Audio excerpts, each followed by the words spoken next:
তাহলে ঘুম থেকে উঠে আমার ছেলেকে কি ডিস্টার্ব করছে, ইচ্ছা করে মারছে ধুপুস ধাপুস করে। আর আমার ছেলেটা তেড়ে গেলেই বলছে ছেলেটা নাকি তেড়ে গেল।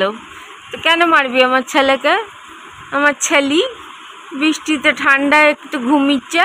হ্যাঁ বাবা, তোমার বত্তি, ওনা বত্তি, ওনা পাজি, ওনা দোত্তা, ওনা নন্তি, তুমি বানোচেনি। কেমন দিল? দিল তো, দিল খাদানিটা, দিল তো জম্মের খাদানি। হাতটা কেটে নেবে যেদিন, সেদিন বুঝতে পারবি তুই। দেখ দেখ আবার দেখো, দেখছি। বলাই কি বলিস রে? বুজুর বুজুর বুজুর বুজুর জ্বালাতন করিস। সবে 11টা 15 বাজে, 11টা 15 বাজিচ্ছে, ঘুমাতেও দিচ্ছিস না। Good morning, good morning. বৃষ্টিতে তো ঘুম ভাঙছিলই না বন্ধুরা, যেন জোর করে উঠেছি। আজকে বাজার ফাজার করারও ক্যাচাল নেই, লোড নেই। আবার করোনার নাকি দেখা দিয়েছে। সেই যে আমি লাস্ট বাড়ি থেকে বেরিয়েছিলাম, মুখে মাস্ক পরে বেরিয়েছিলাম, কিন্তু সেটা করোনার কথা ভেবে তো পড়িনি। পড়েছিলাম রোদ্দু থেকে বাঁচার জন্য। কিন্তু ওই যে বলি না, আমার প্রত্যেকটা ব্যাপারে কিছুর একটা আগাম থাকে, ইশারা থাকে। দেখো আবার শুনছি করোনা হচ্ছে। কি দেখে পালাচ্ছিস কি? বন্ধুরা বনিকে জিজ্ঞেস করছে, বল বনি কি নিয়ে আসবো? আমি বললাম ভাই ভিখারি, তুই আর কি নিয়ে আসবি বল, যা আমার জন্য 250 মটন নিয়ে আসবি বল। বনিকে জিজ্ঞেস করিস কেন? বনিকে ঝাঁটা দিয়ে দিবি? আজ অব্দি তো বলেই গেলি, কোনোদিন ঝাঁটা দিয়ে দিতে পারলি? তা তো পারলি না, আরে জন্মে পারবিও না। ওই দেখো, দেখেছো কিরম ভুজভুজ ভুজভুজ করে খিস্তা খিস্তি করছে আমাকে। ওটা একটু মুখটা দেখাই হিরোর দ্বারা, সকাল সকাল দেখি। ওই দেখো আবার কোথায় ঘুরে যাচ্ছে, পালিয়ে যাচ্ছে। ওরে বাবা, আভাব দেখো না, যেন কোথাকার হিরো আসছে আমার। এই ভিখারি বলে, ভিখারি তোর ছাদ গোষ্ঠী ভিখারি বলতো। আই তাহলে জিজ্ঞেস করিস কেন? বনিকে জিজ্ঞেস করে, কিন্তু ভুলেও আমায় জিজ্ঞেস করে না। কত বড় পাজি চিন্তা করো, আমায় জিজ্ঞেস কর। বনি কি বলবে? বনি বলতে পারে না বলে বনিকে জিজ্ঞেস করে। কেন মোড়া আমায় জিজ্ঞেস কর, ঘাটের মোড়া আমায় জিজ্ঞেস কর। রাজীব যে কান্নাকাটি শুরু করেছে, তোমাদের কিছু মেসেজ আমি কনভারসেশন আমি তোমাদের দেখাচ্ছি। আমি ওর সাথে কেন দেখা করছি না, আমি ওকে বোঝালাম যে আমি তো কথা দিয়েছি আমার ভিউয়ার্সদের, আমি তো তোমাদের কথা দিয়েছিলাম না, আমি তো আমার ভিউয়ার্সদের কথা দিয়েছিলাম যে যতক্ষণ তুই তোর কথা না পূরণ করবি, এই যে তুই নিয়ে যাবি বলেছিলি, সেই কথাটা কোনো কারণগুলো তো বলেছি, ফেল হয়ে গেছে, ঠিক আছে চলো। আমি তো সারা জীবনই সবাইকে ক্ষমা করে আসছি, মাফ করাই আমার, বলে না পাপ করনে वाले से माफ करने वाला हमेशा बड़ा होता है। পাপ করার থেকে যারা মাফ করে দিতে জানে তারা সব সময় বড় হয়। তো আমার তো কাজই মাফ করার, আমি তো মাফ করে আসছি। কিন্তু তুই যতক্ষণ তোর কথা না রাখবি ততক্ষণ আমি তোর সাথে দেখা করব না, সেটাই ওকে বললাম। কিন্তু ও কি বলছে সেটাই তোমাদের দেখাচ্ছি, দেখে নাও।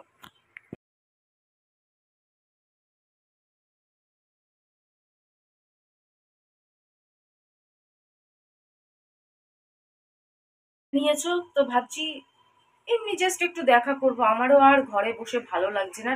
কাদের দেওয়া কথা আমি রাখবো? আমি জানি যারা আমাকে সত্যি বাই হার্ট ভালোবাসে তারা আমার পরিস্থিতি বুঝতে পারবে, তারা আমার পরিস্থিতি বুঝতে পেরে তারা কিছু মনে করবে না। আমি যদি একটু নর্মালি দেখা করতে চাই, তারা বুঝতে পারবে যে আমি 2 মাস অপেক্ষা করেছি, 2 মাস দেখা করতে যাইও নি এত কষ্টের মধ্যেও। কিন্তু আর ভালো লাগে না জানো, এত অশান্তি, তোমরা তো দেখছো, এত অশান্তি, এত কিছু, এত খারাপ ব্যবহার, সব কিছুর মধ্যে আমি মন মরা হয়ে যাচ্ছি। আমি যে কথা রাখবো 2 দিন পরে আমি বাঁচবো কিনা আমার এমন পরিস্থিতি হয়ে যাচ্ছে। ভবিষ্যতে আমি বাঁচবো কিনা আমি তাও জানি না। এত আমি মন প্রাণ থেকে সবকিছু থেকে ভেঙে পড়ছি আস্তে আস্তে। তো আমি যদি ভবিষ্যতে নাই বাঁচি তাহলে আর কথা রেখে তারপর কথার কি হবে, আর গোষ্ঠীর পিন্ডি কি হবে? মাঝখান থেকে আমার এখনকার যেটুকুনি দিন, সেই দিনগুলোও খারাপ হয়ে যাবে। একটু রাস্তায় বেরোবো, একটু হাসবো, দেখো নিজে একা বেরোলে কোথায় যাব? বাগুইহাটি অত পয়সাও থাকে না, বাগুইহাটি ছাড়া কোনো গতি নেই। আর বাগুইহাটিতে কি পাগলের মতন একা একা ঘুরতে ভালো লাগে বলো তো? মানুষ একটা কিছু কেনার জন্য বেরোয়, একটা বাজার হাট করার জন্য বেরোয়, একটু শপিং করার জন্য বেরোয়। আমি কি পাগলের মতো, আমি কি ব্যাটা ছেলে মানুষ যে আড্ডা দেবো? আড্ডা দেওয়ার জন্য তো বন্ধু চাই। কি করবো একা একা বেরিয়ে? কি একটু ফুচকা খেয়ে চলে তার জন্য আবার খাটনি করে বেরোনো। আর আমি তো জানো ঘর ছাড়া রাস্তায় একা একা খেতেও পারি না, আমার সেই খেয়ে মজাও আসে না। আমি আমি রাস্তায় চাটা ছাড়া সেরকম কিছু খাই না, বা খাই না বলতে গেলে সেরকম কিছু কি, তাও বৈষ্ণবী টৈষ্ণবী সঙ্গে থাকলে একটা আলাদা কথা। তো দেখি যা হয়। আর আর যেসব শয়তান ভিউয়ার্স, ওদের কথা মেনে আমি আমার জীবনটা কেনই বা নষ্ট, ওদের ওদের ওদের সাথে মানে ওদের ওদের তো ওরা কি ভাবলো না ভাবলো আমার তাতে কিচ্ছু যায় আসে না। কালকে এক মানে নিজেকে শিক্ষিত ভাবা অশিক্ষিত নরকিটের জাত কমেন্ট করেছে, 3টে বাচ্চার মা, কি যেন এই আমার না স্ক্রিনশট না রাখলে না ভুলে যাই, কি 3টে বাচ্চার মা, হাফ প্যান্ট পরলে কি ছুরি হওয়া যায় না এরকম কিছু একটা, হোয়াট এভার, ছুরি হওয়া যায়। আরে শিক্ষিত মূর্খের জাত, হ্যাঁ হ্যাঁ হ্যাঁ হ্যাঁ, শিক্ষিত মূর্খের জাত, ভালো করে শুনে রাখ।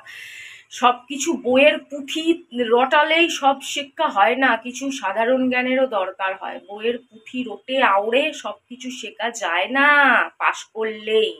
বইয়ের ওই কিছু শব্দ মুখস্থ করে পরীক্ষায় বসে ওই পড়লেই সাধারণ জ্ঞান হয়ে যায় না। হাফ প্যান্ট পরলে নিজেকে ছুরি কেন? শাড়ি পরলেও নিজের বয়স কখনো কমানো যায় না, কোনো পোশাকেই বয়স কখনো কমানো যায় না। আমার ঠাকুমা তো লাস্ট ঠাকুমাকে দেখেছি হয়তো তখন তার 75 বছর বয়স, তিনি শাড়ি পরতেন। তাতে কি উনি 75 থেকে 20 হয়ে যেতেন, না 30 হয়ে যেতেন, না 40 হয়ে যেতেন? 75 লাগতো, দেখতেও 75 লাগতো, বয়সও 75। শাড়ি পরেছে বলে দেখতে সে 40 হয়ে যেত না, বা 30 হয়ে যেত না, বা 20 হয়ে যেত না। সেরকম কেউ যদি হট প্যান্টও পরে, তাহলে সে যেই বয়সে পড়বে তাকে সেই বয়সেরই মনে হবে। তাই বলে সে যদি 10 বছরের হয়ে যাবে না, সে 20 বছরের হয়ে যাবে না, সে 30। পোশাক আশাক কখনো কারো বয়স কমাতে পারে না। আর কোনো বইয়ের পাতায় লেখা নেই যে কোন বয়স অবধি বিয়ে করতে হবে, কোন বয়স তারপরে বিয়ে করা যাবে না, কোন বয়স অবধি প্রেম এই বয়স অবধি প্রেম করতে হবে, তারপরে প্রেম করা যাবে না, এই বয়স অবধি এই পোশাকটা পরতে হবে, তারপরে সেটা পরা যাবে না, এরকম কোথাও লেখা নেই। আর সবচেয়ে বড় কথা, আমার 3টে বাচ্চা না, আমার 4টে বাচ্চা, শুনেছিস? 4টের জায়গায় যদি 40টাও হতো তাহলেও আমি পড়তাম। শুনেছিস? শুনেছিস? শুনে রাখ কান খুলে। কেন তোদের মতন শিক্ষিতরা এটা বিশ্বাস করতে পারে যে পোশাক আশাক মানুষের চরিত্র ডিসাইড করে, কিন্তু আমার মতন কম শিক্ষিত আমি বিশ্বাস করি যে পোশাক আশাক কখনোই চরিত্র ডিসাইড করে না। শাড়ি পরলেই সে খুব ভালো মহিলা, সে সতী মহিলা, সে সতী নারী, এটা কিছুতেই সম্ভব না, এটা হয় না। আসল চরিত্র অন্য জিনিস, যেটা পোশাক আশাকে কিচ্ছু যায় আসে না পোশাক আশাকের সাথে। পোশাক আশাকটা পুরোপুরি মানুষের পার্সোনাল পছন্দ, নিজস্ব চয়েস, নিজস্ব ক্যারি করার ক্ষমতা, কে কোনটাতে কমফোর্টেবল ফিল করবে। আর সবচেয়ে বড় কথা, আমি হট প্যান্ট পরে রাস্তায় বেরোই না, ওটা just for video, just for acting. আর মানুষ অ্যাক্টিং করার জন্য কি না করে, পরের বউয়ের সাথে শুয়ে পড়ে, এটা মানে সিনেমা করার জন্য আর কি, যেরকম অ্যাক্টিং। তো এটাও অ্যাক্টিং, এটাও আমার কাজ, এটাও আমার জব। হ্যাঁ, পড়ি না তাই বলে আমাকে কেউ আটকাচ্ছে না, আমার ইচ্ছে হলে আমি পড়তামই, কিন্তু আমার হট প্যান্ট পরে নর্মাল রাস্তায় ঘুরতে ভালো লাগে না। কোথাও যদি আমি ঘুরতে ফিরতে যাই বাইরে, কোথাও দীঘা পুরী হ্যানা ত্যানা যতদূর আমার কপাল আছে তখন পড়ি, সেটা আলাদা ব্যাপার, কিন্তু নর্মালি আমি পড়ি না, জাস্ট ফর ভিডিও।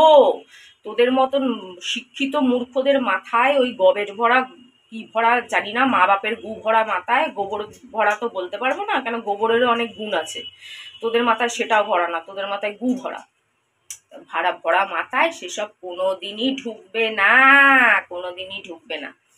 তাই ওইসব ভাটের জ্ঞান আর 2 পয়সার জ্ঞান। আচ্ছা, তোরা যে এই জ্ঞানগুলো দিস, তোদের কি মনে হয় এই কথাগুলো উচ্চতর মানুষরা মানে? এই যে তোরা বলিস একটা বয়স বেঁধে দিস জামা কাপড় পরায়, এটা কি দেশের কানুন মানে? এটা কি দেশের মুখ্যমন্ত্রী মানেন? এটা কি দেশের প্রধানমন্ত্রী মানেন? এটা কি দেশের সংবিধান এই কথাই বলছে? এটা কি বড় বড় মানুষরা মানে নিউজ চ্যানেল, বড় বড় মানুষরা কোনোদিন জিজ্ঞেস করে দেখেছিস তারা তোদের এই কথার সাথে একমত কিনা? কেউ একমত না, কেউ একমত না। কেন এরকম কথা না সংবিধান বলতে পারে, না কানুন বলতে পারে, না জর্জ বলতে পারেন, না কোনো নিউজ চ্যানেল বলতে পারেন, না কোনো সরকার বলতে পারেন, না প্রধানমন্ত্রী বলতে পারেন, না মুখ্যমন্ত্রী, কেউ বলবে না এই কথা। এই কথা কারা বলবে? শুধু তোদের মতন কুটনি বুড়িরা, যারা শুধু মনে প্রাণে বুড়ি, বুঝলি? আসল বয়স মনের। শরীরের বয়স তো পরে হয়, মনের বয়স আগে হয়, আর যেটা তোদের আগে হয়ে গেছে, বুঝেছিস? তোদের মতন কুটনি বুড়ি কি বললো তাতে আমার চুল ছেঁড়া গেছে। তোদের পয়দাই হয়েছে ওর জন্য, যে তোদের পয়দা হয়ে ছেড়ে দেওয়া হয়েছে। এই তোদের যত ফ্রাস্ট্রেশন আছে গিয়ে গিয়ে লোকের কমেন্ট বক্সে ঝাড়বি, এটাই হচ্ছে তোদের কাজ, এছাড়া কোনো কাজ নেই। কিন্তু আমি জীবনে এই কাজ করি না। যে এই কাজ করে তারা এই কাজ বরদাস্ত করবে, আমি যেহেতু জীবনে এই কাজ করি না তাই আমি এসব চুলের কাজ বরদাস্ত করিও না, তাই আমি তোদেরও হাঁটিয়ে দেই, বুঝেছিস? Ta-da, shame on you.